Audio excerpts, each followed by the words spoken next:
I'm Judea Murray, and here on a positive note, we highlight the most heartwarming stories from all around our tri-state that move and inspire us. And we start with big news in Westchester.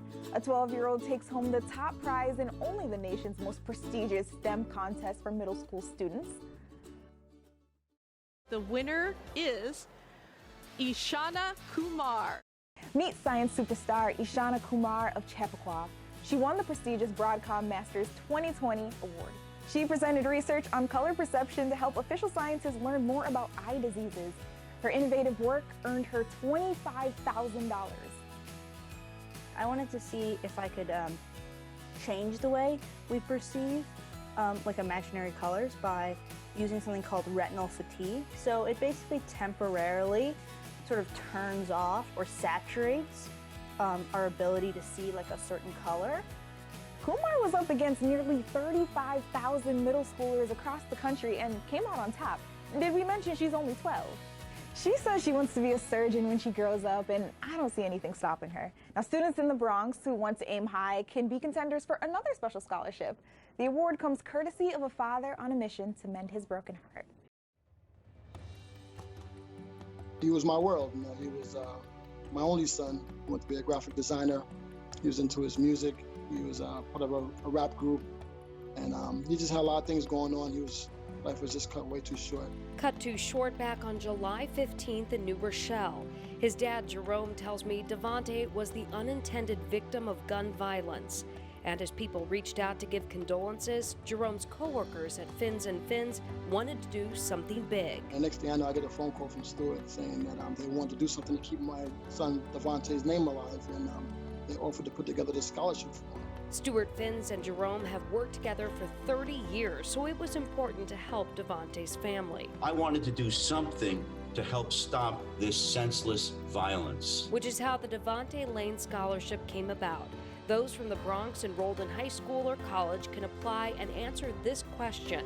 How would you use your college education to give back to the Bronx community and reduce the epidemic of gun violence in New York? Not only will we be helping young students who want to go to college with a financial reward for winning the scholarship, but I think we'll be doing something even greater than that on a much broader span, and that is to help the community of the Bronx and other neighboring communities put an end or at least slow down this rapid growth of gun violence. I feel like it's a step in the right direction because right now we're kind of feeling helpless with the whole situation, so doing something is very therapeutic, if anything. First place is $1,000. Now, for more information on how to apply, read about it here on news12.com. And keeping kids safe and engaged in positive extracurriculars is one of the main missions of Big Brothers Big Sisters. Here's how one chapter is doing it in the age of COVID-19.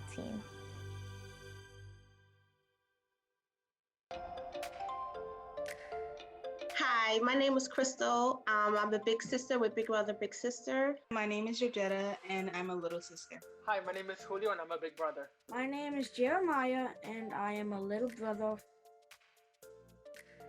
I'm antisocial, so I think that was the way of trying to help me get out there to speak to more people. I love working with children, love being around kids. It's my way of giving back. My mom thought that since she's not a boy and that I'm a boy, how do I explain this? If I got a big brother, I would actually have like a mentor because I didn't have a dad. We met about 5 years ago. 4 years now. I talk to him a lot about most of my life, so he's a very trusting person. She is like a sister, and she will help you through any and everything. She's a little sister, but I look at her, as a friend and part of my family now. I would talk about anything because I feel very comfortable with Julio. Not only did I become Jerry's big brother, but I felt like I just kind of was blended in with the family. Any activity that she's involved in, I enjoyed, showing up and supporting her. It's like, I have someone here supporting me, and it's just gives me motivation to do better while I'm out on the floor. Oh, that makes me feel good. Yeah. I would have never been that confident about school. Definitely. You know, she definitely brings a lot to my life. Without Jerry being a part of my life, I don't think I would have learned understanding, patience, humility. In my opinion, mentor means somebody who teaches you under their wing. She's gonna support me like an actual sister would support me, even though she's not blood related. Kind, caring. They have to teach a lot of things to the little brother.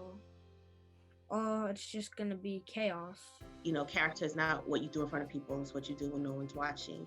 And I definitely live by that motto. So being able to understand and guide them and show them what is perceived to be the correct way of doing things. Someone who is, you know, just a positive role model. Just overall is a nurturing individual. Someone that they can look up to.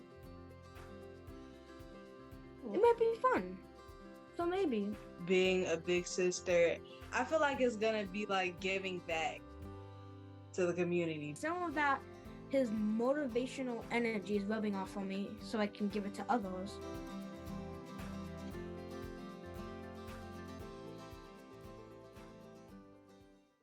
Many have called this the most important election in the history of the U.S., and the voting process this year has me thinking, how much do we really know about the presidents of these United States?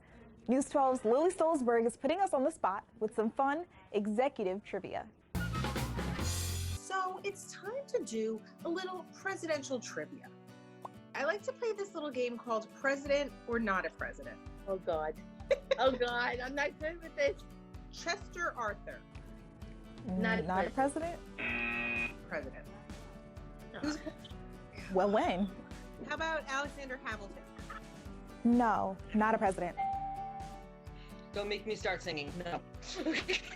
Oh, I will too. I will belt it out, top of my lungs. There's nothing that brings me more joy. Benjamin Harrison. Yes. Oh, yeah. I have no clue. He was a president. Yeah. I need to go back to history class. What is going on? Benjamin Franklin. Not a president. Was a president. Want to test your trivia skills on our next Zoom call? Well, just follow News 12 on Facebook and let us know. It may just be you that I put on the spot. Well, the search for President of the United States wasn't the only election held recently. This story coming from Connecticut's Beardsley Zoo reminds me of why they call it the rat race. As we can see here, the feathers are starting to fly here at Connecticut's Beardsley Zoo. It's campaign season everywhere, and the zoo is no different, with its first ever race for mayor. We have some really good candidates. 7 animals are now vying for your vote, with the election also acting as a fundraiser. Matilda is the oldest animal in our rainforest building, so she has all of that experience behind her. The red-footed tortoise is 31 and has really come out of her shell during the race. She's really good at going out and seeing her constituents, which there's one right now. A couple of our monkeys in here have something to add. Then there's Wiggles, a 19-year-old chinchilla. He's campaigning on treats and cuddles. He loves to snuggle up in some fleece. He thinks everyone should give it a go. And he also loves some treats and cuddles. Who could argue with that? Ballots are cast by a $1 donation, with the public encouraged to vote early and often, including for Jolene, the whistling duck. Jolene is very gregarious. She's self-confident. Not voting for her would just be quackers. Peaches, the Nigerian dwarf, is also in the running. Unfortunately, her campaign manager was unavailable for comment. I'm endorsing EO the Anteater. Why? Because EO is a genuine candidate. He's not doing negative ads at all. He is very pro the ABCs. Pro ants, avocados, bananas, and citrus. Amber leopard Callisto is a late entry to the race, but she's not afraid to let the claws come out. She is very cunning, very perceptive, aware of what's going on around her. She can be very affectionate, but she can also be quick with swift justice. I was asked to remind everybody that she could, in fact, eat all the other candidates. Those scare tactics don't work on write-in candidate Madonna the Peahen. She travels with her own security, which makes sense. She's been the unofficial mayor here for years. If you like what she's been doing, she's familiar with all areas of the zoo, all the staff, so she's really the safe bet. And the adorable results are in. If you want to know who won mayor of Beardsley Zoo, you can find out now on both their Facebook page and their website. Fans of classical music, listen up. If you haven't heard a live symphony concert, here's your chance. A symphony performance to watch at home from home. It's Beethoven coming from these boxes. Members of the New Jersey Symphony Orchestra recorded their parts remotely in the finale of Beethoven's Fifth Symphony. The production, which is being streamed, launches the symphony's series of virtual performances after it canceled in-person shows through June due to the pandemic. I think we're back in the mode of creating something, which is what I live for. Conductor Shen Zhang believes people need music right now, musicians and audience alike. Performing live music is what your life is built around. What has this been like for you not being able to play in front of a live audience? Since we just stopped, I almost lost the sense of what I should be doing now. It was completely a moment of being totally lost in a way. Last week, members of the Newark-based nonprofit orchestra reunited on the stage of NJ to videotape performances without an audience present. 6 newly recorded concerts will be streamed free of charge over the coming months. As for Beethoven's Fifth, Zhang believes the triumphant tone of the famous symphony hits the perfect note for these times. It is a sense of victory after conquering a very big crisis like the COVID. So this is almost like I want it to be like a forecast in a way that one day this will all end.